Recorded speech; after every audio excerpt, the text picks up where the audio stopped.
알아봐서 천사들의 환상을 보았다고 했습니다. 그리고 그 천사들이 예수께서 살아 계신다고 말씀했다는 것입니다.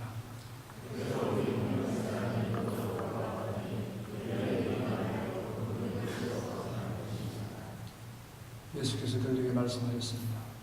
어리석고 예언자들이 말한 것을 마음에 들이게 믿는 사람들이요.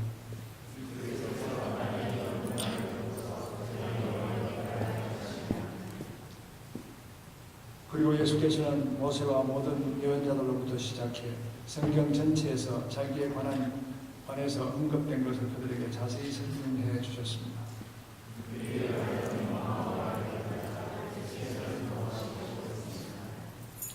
그러자 그들이 예수를 한사코 맞았습니다. 저녁이 다 되었으니 여기서 우리와 함께 계시지요. 날이 다 저물었습니다. 그래서 예수께서 그들과 함께 먹으려고 집에 들어가셨습니다.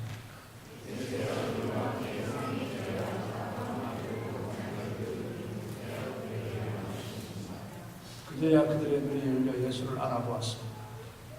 그러나 곧 예수께서 그들의 눈앞에서 사라지셨습니다. 무엇으로 물었습니다. 길에서 그분이 우리에게 말씀하시고 성경을 풀어주실 때 이해야 마음으로 부어지지 않는다. 하나님의 말씀입니다. 이 말씀은 여러분이 잘 아는 이야기죠. 오늘 여러분이 참여했던 그 성만찬에 그 성만찬이 예수님이 십자가에 못 박히기 전 마지막 제자들과 나누었던 식사였습니다. 그 식사를 하신 후에 그분은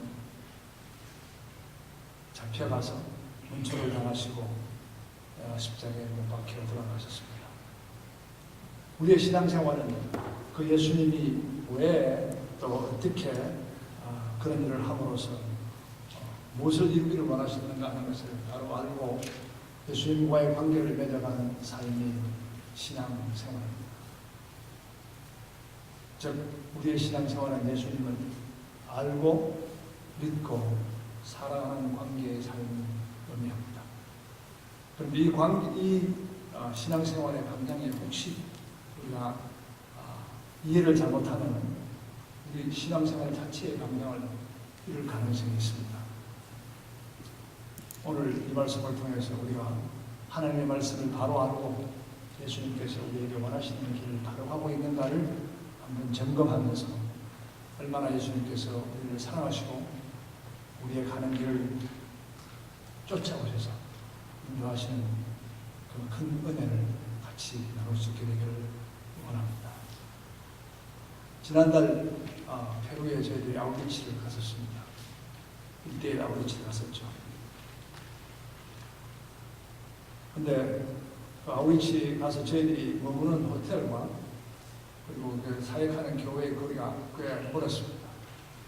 차로 한 시간을 가야 되는 거리에 있었기 때문에 매일 갔다가 1시간 전에 가서 사역하고 10시에 마치고 또 차를 타고 돌아오는 그런 사역을 저희들이 했습니다. 그런데 그때 사역을 마치고 돌아오는 길에 그 교회의 한 집사님 한 분이 자기 차로 이렇게 발렌티어를 해서 라이드를 주셨습니다. 물론 설교팀은 미니 버스도 있고 해서 있었지만 약간 차가 모자라서 그분이 발렌티어 라이드를 주셨는데 그분과 함께 이틀 저녁을 제가 같이 호텔로 돌아왔습니다. 그분은 40대 정도 되는 남자분입니다. 자기 소개에 의하면 얼마 전까지 캐톨릭 신자였었는데 개신교로 바뀌어서 지금 교회에 나와서 열심히 섬기고 있다고 얘기를 했습니다. 그렇게 하면서 우리가 오늘 이야기를 이제 서로 나누는데 그분은 영어를 아주 유창하게는 못하셨지만 그러나 대화는 충분히 가능한 그런 영어를 하셨습니다. 그래서 차를 타고 두 분 다 비슷한 모습을 제가 보았는데 차를 타고 5분이 안 되어서 이렇게 대화를 열면서 첫 말이 나는 하나님에 대해서 질문이 있다고 질문을 하기 시작했습니다. 물론 그게 탄 사람들이 일대의 사역자들이니까 질문을 하면 충분히 그 질문을 답변해 줄 거라고 하는 기대가 있었겠죠. 그래서 질문이 뭐냐고 물으니까 그분이 나는 매일 하나님께 기도를 하는데 왜 하나님은 나의 기도를 들어주지 않으시죠? 굉장히 단도직입적인 질문이었습니다. 그래서 무슨 기도를 하십니까? 물으니까 그분이 아까 얘기한 대로 너는 원래 개도력 신자였는데 하나님이 기도하면 들어준다고 해서 개신교에 와서 열심히 섬기고 아침마다 매일매일 기도를 하는데 여기 와서 신앙생활 한 이래로 계속해서 나의 사업은 망가지고 있다는 거예요. 아무리 기도를 해도 하나님은 들어주시지 않고 매일매일 사업은 앙대가고 있고 힘들어가고 있다는 거죠. 생각해보면 지난 한 3, 4년 동안 미국도 힘들었던 것처럼 그 나라도 힘들었겠죠. 그 힘든 과정에서 얼마나 애타게 그분은 사업을 하면서 하나님께 기도를 했을까 하는 생각이 충분히 이해가 갔습니다. 그런데 기도를 아무리 해도 아직은 응답이 없다는 이야기죠. 사실은 그렇게 우리에게 낯선 모습이 아니었습니다. 저도 옛날에 그런 적이 있었거든요.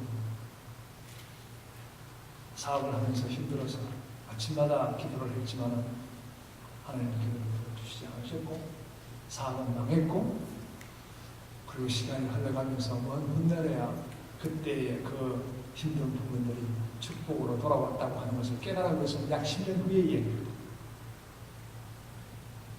우리 모두가 교회에 나올 때 우리는 사실상 교회 나오면서 무거운 짐을 들고 치고 나오죠.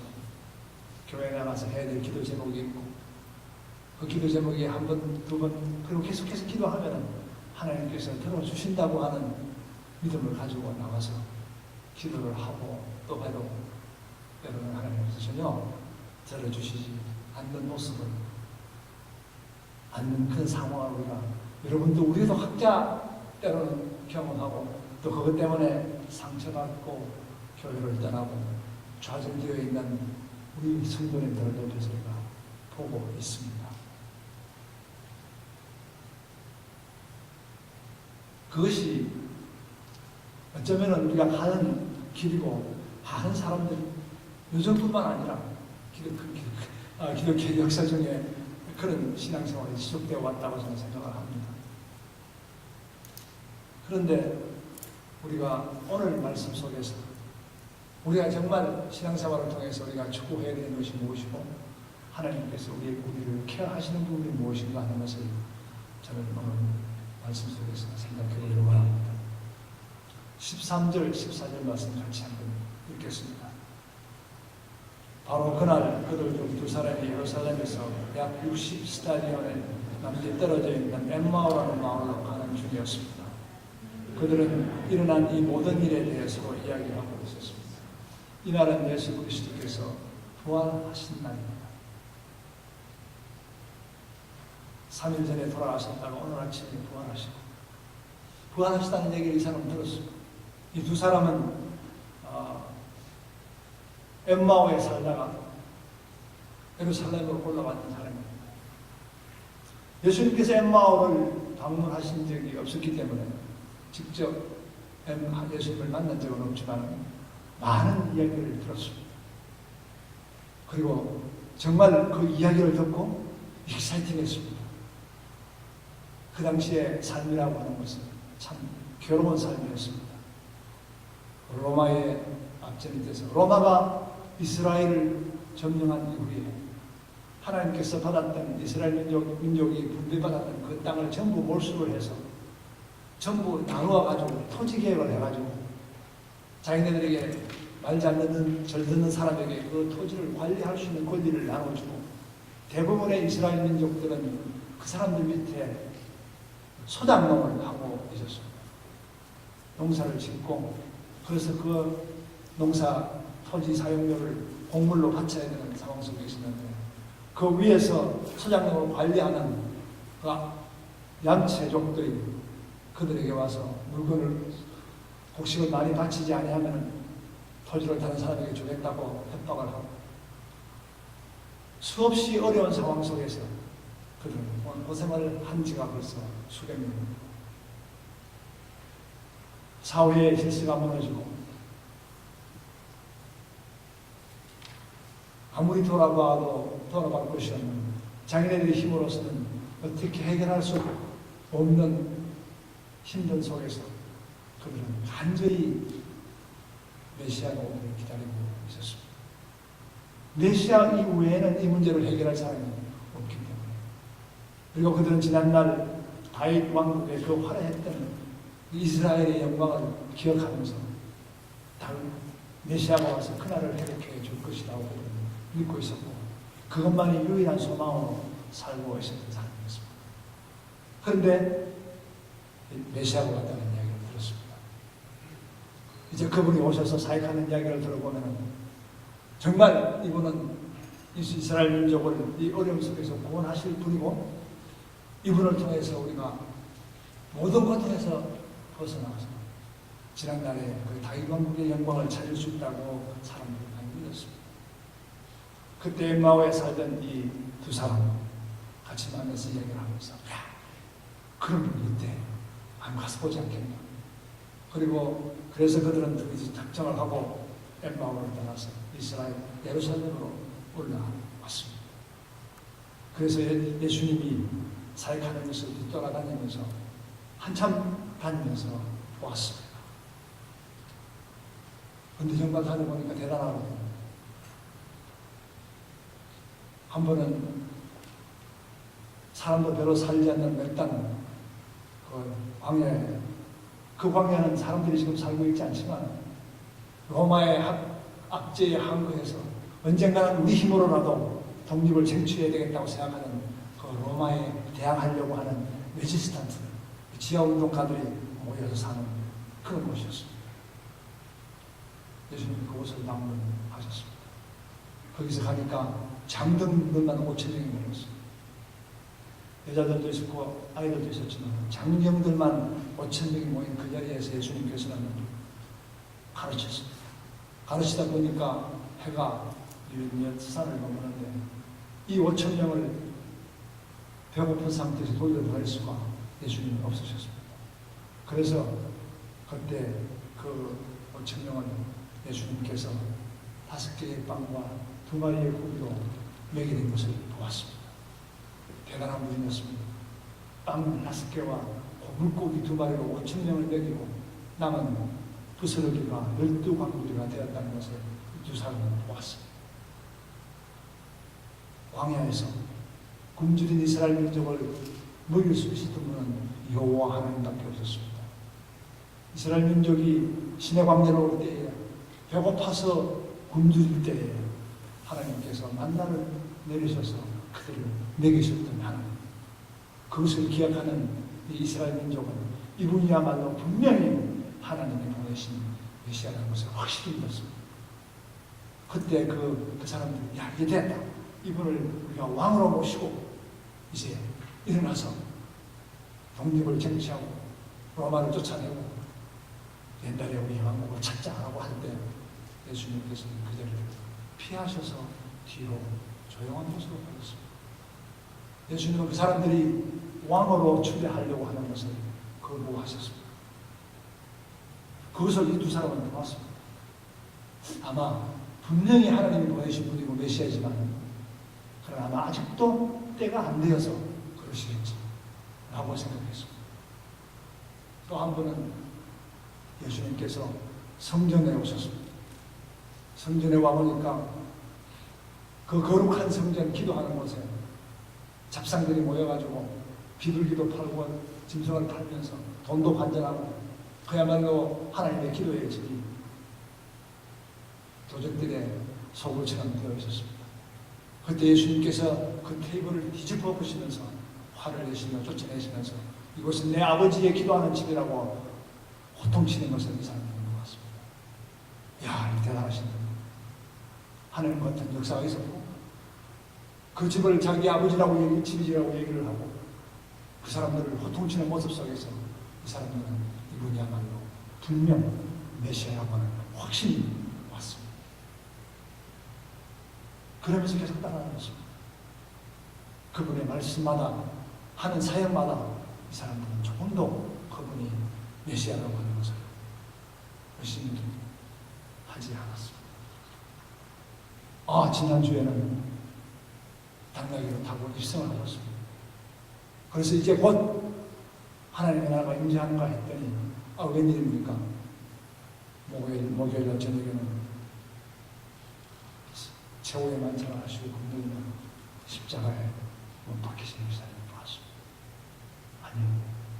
로마를 쳐부수고 이스라엘 민족을 해방시킨다고 확실히 믿었던 그분이 로마 병정부가 대장에서 한마디 안 쉬고 그에 맞으시고 허피를 흘리시고 십자가에 못 박힐 때까지 아무 말 없이 당하시는 것을 이 사람들은 보았습니다.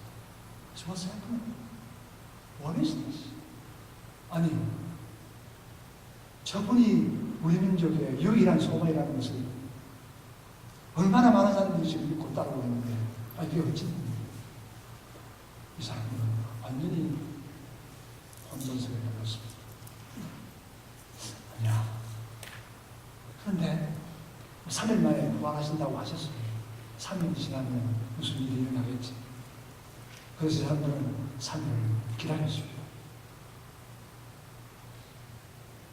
그런데 3일 아침에 같이 있던 여자들이 무덤에 갔다 오더니 거기서 천사를 보았는데 천사가 예수님이 살아났다고 얘기를 했다고 와서 전했습니다.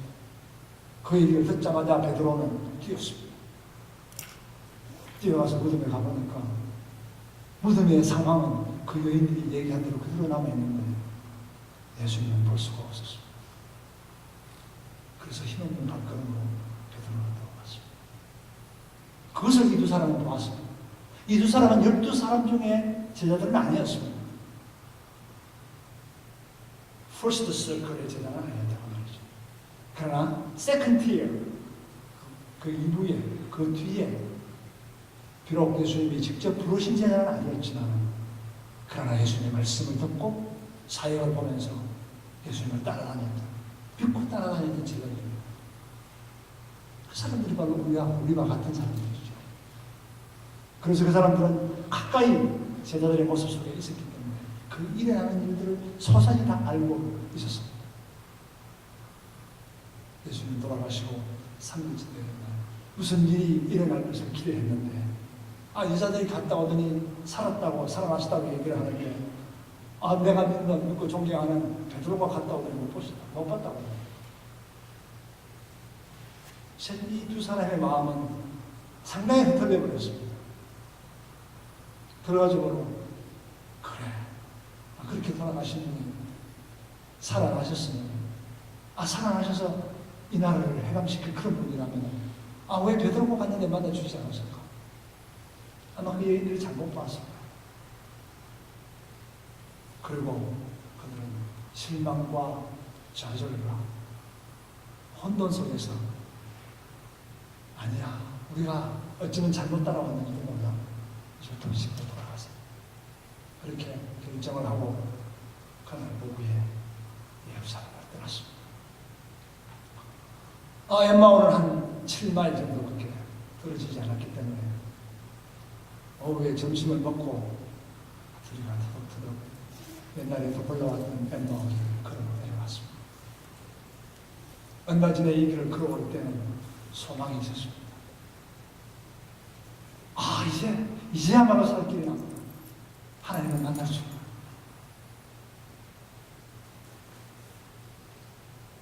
이웃 사람의 전도를 듣고 하나님 예수님 교회 가서 기도만 하면 다 들어준다는 소식을 듣고 그 기대를 가지고 교회에 와서 매일매일 그 기도를 올려놓고 기도를 할 때가 있었는데 아무리 기도해도 응답되지 않는 기도로 상처받고 돌아서는 우리의 모습과 똑같은 이 두 제자들의 모습이었습니다. 이제 돌아가서 또 살아야겠지. 그리고 두 사람은 몸만큼이나 무거운 다리를 이끌고 터벅터벅 걸어가서 내려가고 있었습니다. 그런데 내려가면서 이 사람들 마음속에는 지난날 따라다니면서 예수님을 따라다니면서 보았던 그 사역의 현장들, 그 들었던 그 힘든 말씀들이 그야말로 주마등처럼 앞을 지나가고 있었습니다. 비록 지금은 지나가겠지만 그러나 그 이야기들이 너무나 생생하게 그 사역을 보았고 그 이야기를 들었습니다. 그래서 32사람이 그 이야기 외에 할 게 없습니다. 아니, 세상에 그럴 수가 있습니다. 아, 그래, 그분은 대단하셨어요. 아, 그분은 틀림없어요. 이런 얘기들을 계속 나누면서 내려가고 있었습니다. 그때 그 두 사람이 그런 이야기를 하고 내려가고 있을 때 예수님께서 그들을 찾아오셨습니다. 15절, 16절을 같이 읽겠습니다. 그들이 이야기하며 토론하고 있는데 예수께서 가까이 가서 그들과 함께 걸어가셨습니다. 그러나 그들은 눈이 가려져서 예수를 알아보지 못했습니다. 예수님 오셨죠. 예수님은 아셨습니다. 이 두 제자가 별로 사역하는 동안에 불러서 직접 얘기하고 교제를 나눈 적은 없지만 저 멀리서 계속 따라오면서 은혜를 받고 따라오는 그 모습을 예수님은 알고 있었습니다. 계속해서 예수님은 그들을 지켜보고 있었습니다. 그러면서 마음속으로 그래, 착하구나, 계속 따라 그런 말씀하고 아마 그들이 따라오는 것을 예수님은 보고 계셨을 것입니다. 그런데 부활한 그날은 그 제자들이 실망과 좌절과 혼동 속에서 고향으로 내려가는 모습을 예수님은 보았습니다. 이 제자들은 예수님은 그대로 둘 수가 없었습니다. 만사를 제쳐놓고 주님은 그 제자를 따라갔습니다. 물론 그들의 마음을 아시죠. 그러나 뒤따라가면서 이야기를 듣고 보니 제가 이 사람들이 얼마나 기대를 했고 그랬는데 얼마나 실망하고 그런데 내가 믿으라고 했던 것을 뭔가를 아직도 못 믿고 절망과 좌절 속에서 하나님을 떠나가는 모습을 예수님은 보았습니다. 그래서 뒤따라가면서 말을 겁니다. 17절 같이 읽습니다. 그분께서 그들에게 물으셨습니다. 당신들이 걸어가면서 서로 주고받는 이야기 무슨 이야기예요? 그들은 슬픈 기수로 가는 일을 멈췄습니다. 그 뒤에 따라가서 제자들은 전혀 모르니까 따라가면서 당신들이 지금 열심히 일을 한 얘기를 하고 있는데 지금 무슨 이야기입니까? 하고 지금 물었습니다. 그들이 모르는 사람이 그 얘기를 탁 물으니까 어떻게 지나가는 사람이 자기네들의 이야기를 듣고 주의를 기울여주는 것이 감사하기도 하고 그런데 감사하긴 한데 자기네들의 마음을 그렇게 지금 사무치고 생각하고 있는 이 이야기를 지금 묻고 있어서 얘기를 해주고 싶은데 해주려고 하니까 서름과 실망과 이런 것들이 확 치밀어 오르는 것을 느꼈습니다. 그래서 가든 걸음을 멈추고 슬픈 기색으로 그 사람을 뒤돌아 보았습니다. 그 뒤돌아보고 그 중에 한 사람은 글로바라는 사람이 대답합니다. 18절 같이 읽습니다. 그중 글로바라는 사람이 그분께 물었습니다. 예루살렘에 있으면서 제가 일어난 일을 혼자만 모르신다는 말씀입니다. 네, 물어주는 것이 고맙긴 한데 세상에 우리 이야기를 오면서 들었다면 어떻게 그 얘기를 지금 묻고 있습니까? 하는 섭섭함과 원망한 마음이 같이 섞여서 다시 되물으면서 대화를 합니다. 아니, 이렇게 큰 일을 우리 민족의 하나님이요 지난 500년 동안 고민 고생하던 우리 민족을 해방시켜 주기 위해서 오셨던 그 메시아가 십자가에 돌아가시다는 이 사실을 당신이 지금 모르고 있다는 이야기를 지금 묻고 있습니다. 세상에 어떻게 그렇게 무관심할 수가 있습니까? 일종의 섭섭한 마음을 가지면서 그렇게 묻습니다. 세상에 이런 사람이 어디 있겠느냐고 생각하면서 묻는 거죠. 그때 예수님이 답변을 하십니다. 19절, 20절, 21절을 같이 읽습니다. 그분이 물으셨습니다. 무슨 일이요? 그들이 대답했습니다. 나사렛 예수에 관한 일입니다. 그분은 하나님과 모든 백성들 앞에서 행동과 말씀에 능력이 있는 예언자였습니다. 그런데 우리 대제사장들과 지도자들이 그분을 넘겨주어 사형 선고를 받게 했고 십자가에 못 박았습니다. 그러나 우리는 이스라엘을 구속해 주실 분이 바로 그분이라고 바라고 있었습니다.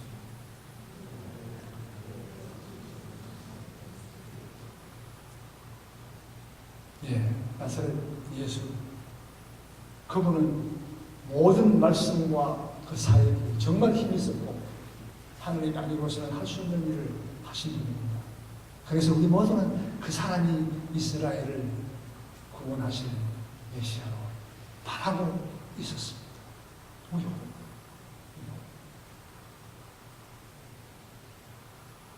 그런데 대제사장들이 그를 넘겨줘서 사형 선고를 하고 십자가에 못 박았다.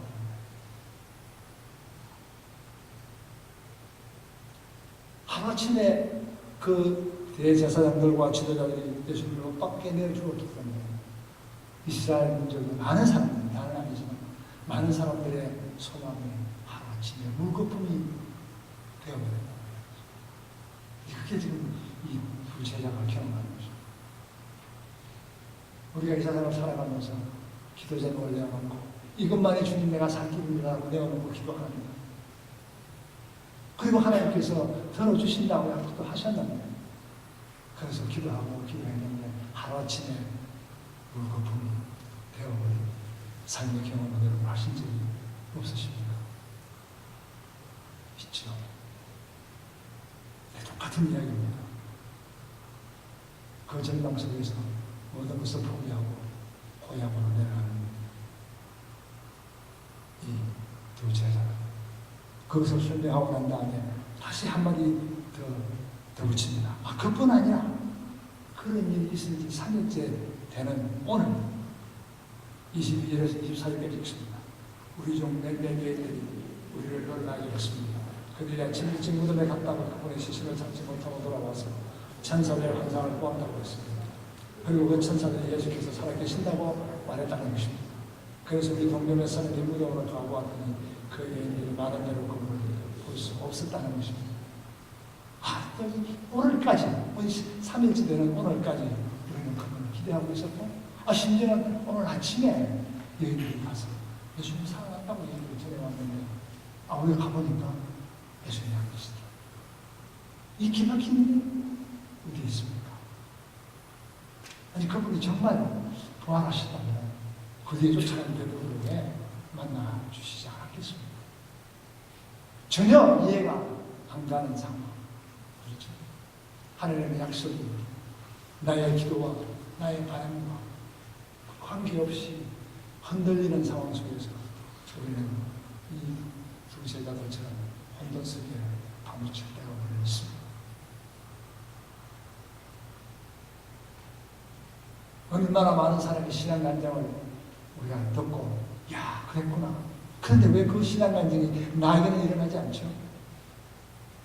그렇지 않습니다. 얼마나 신앙간증을 할 때 하나님이 기도만 하면 다 들어준다는 신앙간증을 우리는 많이 들어왔습니다. 그런데 what happened to me? What's wrong with me?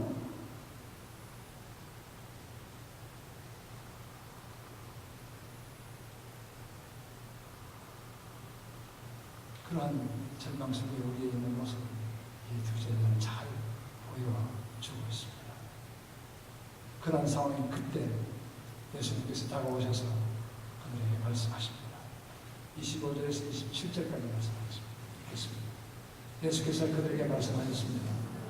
어리석고 예언자들이 말한 것을 마음에 들리게 믿는 사람들이 그리스도께서 마땅히 이런 고난을 겪고서 자기의 모에 들어가야 할 것이 아니에요.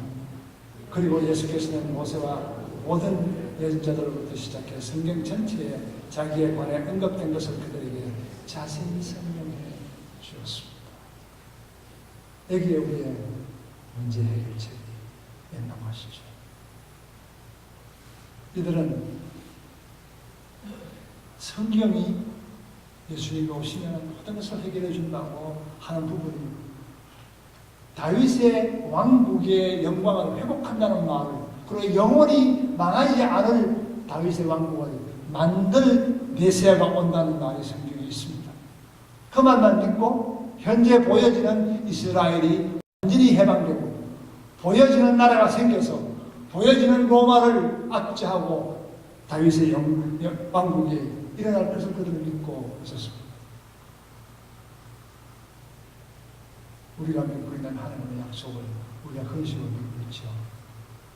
내가 기도하면 지고 있는 이 짐을 하나님께서 들어주시고 당장 문제가 해결되고 내가 바랐던 것이 이루어질 것이라고 약속한 말씀들을 가지고 우리는 붙잡고 살아갑니다. 그러나 예수님께서 모세 오경에서 시작해서부터 예언서까지 쫙 지나가면서 그때 설교를 하십니다. 이 두 제자 굉장히 많습니다. 그 중에 오늘 제가 세 가지만 여러분에게 소개를 해드리죠. 모세 창세기부터 시작된 말씀들입니다. 예수님께서 오셔서 무엇을 하고, 그리고 오셔서 고난받고 그 다음에 영광에 들어가신다는 이야기가 모세 오경에서부터 계속 예언되어 있다는 이야기입니다. 근데 우리 사람들은 그것을 안 보죠. 나한테 필요한 것만 보고 살아가는 삶을 살아가는 게 이 세대들처럼 이스라엘 민족이 그랬고 우리 또한 그렇다는 이야기입니다. 시편 22장 1절에 이렇게 얘기합니다. 내 하나님이여, 내 하나님이여, 왜 나를 버리셨습니까?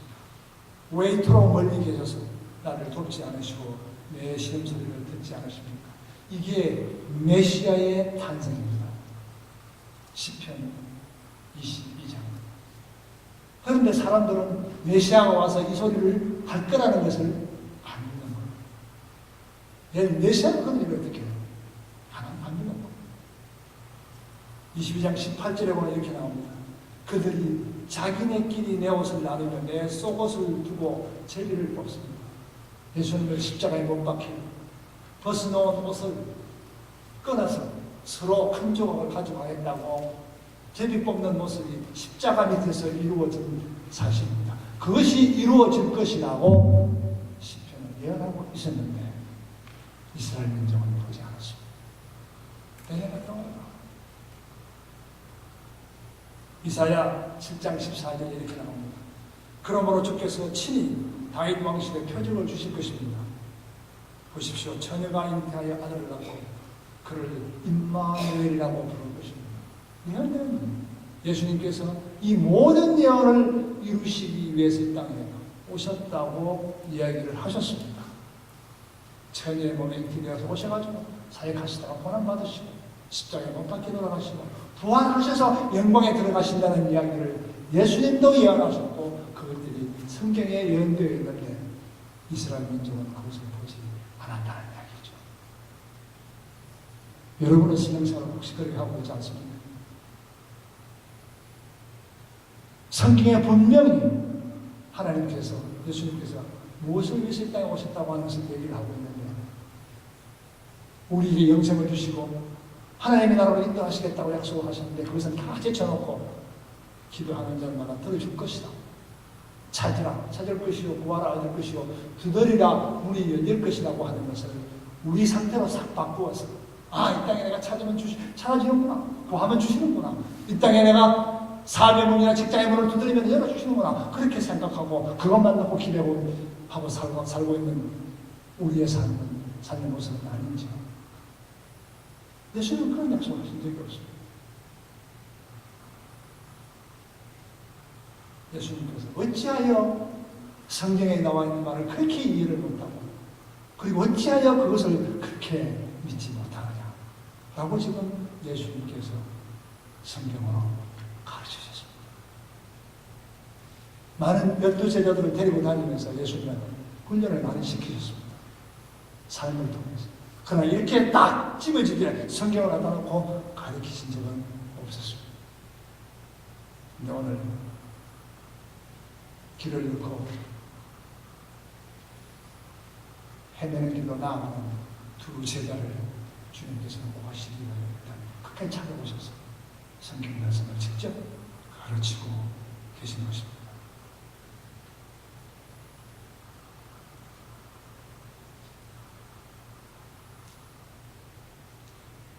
그 얘기를 듣고 대충 이해를 하면서 가는데 이미 엠마오에 도달했습니다.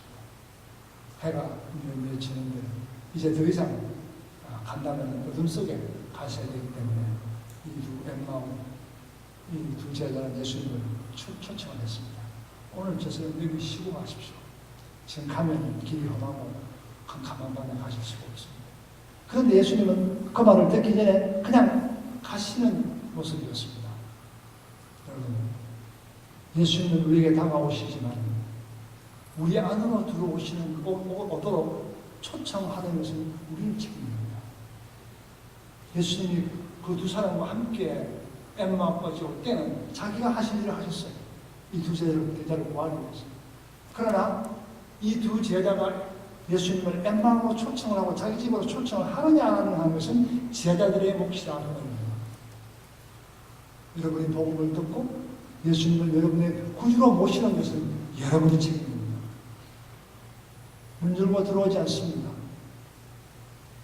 계시록에 내가 밖에서 문을 두드린다고 말씀하신 예수님이 선 그 문 밖에는 예수님이 열 수 있는 문고리가 손잡이가 없는 문 앞 밖에서 서 계십니다. 예수님의 표현이죠. 예수님은 지금 우리에게 들어오시기 위해서 문을 두드리시는데 그 문에 손잡이가 밖에 없어요. 그 문의 손잡이는 안에서만 있어요. 열 수 있는 것. 그 문을 여는 것은 우리의 책임이라고 말입니다. 예수님은 그냥 지나가는 자세였습니다. 그때 이 두 제자가 예수님을 가십시다. 우리가 같이 나가서 주무시고 하루 쉬고 내가 지나가십시오. 지금은 너무나 어렵습니다. 그때서야 비로소 예수님은 들어오셨습니다.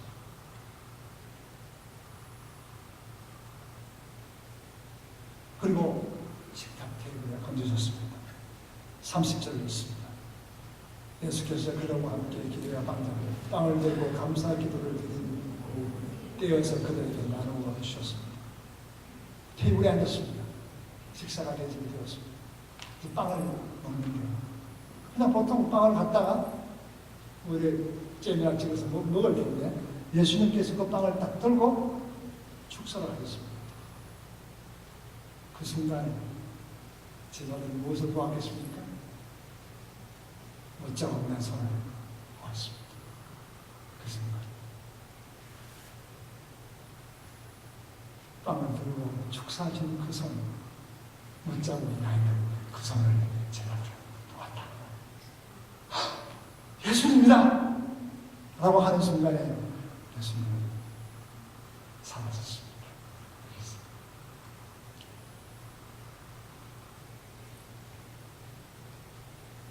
왜 그랬을까요? 왜 예수님이 그 순간에 사라지셨을까요?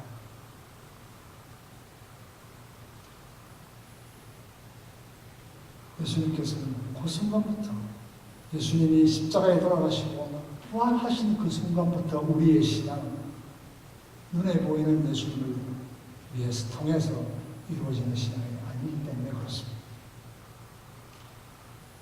그 순간부터는 우리의 신앙은 내가 손 붙들고 목소리 듣고 느껴지는 그런 예수님 때문에 이어가는 신앙이 아니라 오늘 말씀해 주신 성경 말씀에 의해서 신앙생활을 해야 되기 때문에 예수님은 그 이상 자기의 모습을 보고서야 믿었다는 말을 하지 않게 하셨습니다. 성경을 보아.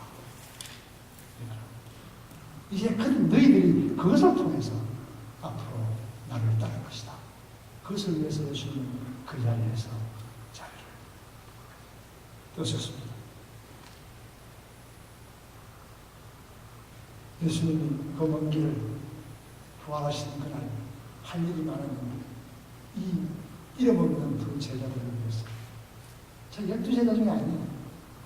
이름 없는 제자들을 따라오셔서 길 잃은 양을 메고 어깨로 메고 가는 것처럼 누가복음 15장에 예수님 모습처럼 이 두 제자를 하는 예수님께서는 구하셨습니다.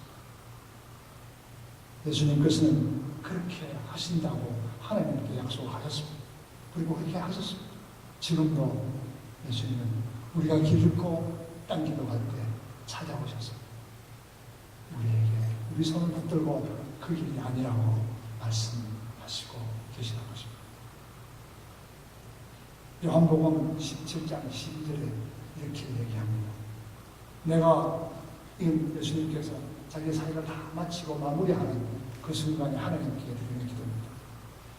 내가 그들과 함께 지내는 동안 아버지께서 내게 주신 아버지의 이름으로 내게 주신 아버지의 이름으로 내가 그들을 지키고 보호했습니다.